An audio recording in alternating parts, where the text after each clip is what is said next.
বাবা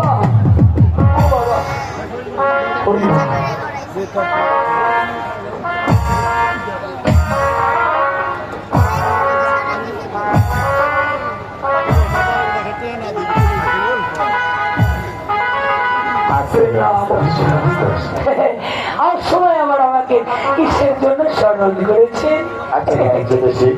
আপনি কি শুনতে পাচ্ছেন? মেহরবানি খোদা তাআলার রহমতে আজ আমার রাজপ্রাসাদ আলোকিত করে আমার একটা সন্তান হয়েছে। শ্রীকৃষ্ণ ভগবান আপনার ঘরে তো সন্তান দিয়েছে, এই মাত্র শুনতে পেলাম। তাই তো আপনাকে দেখেছি আমার সন্তানের সুন্দর একটা নাম রাখার জন্য।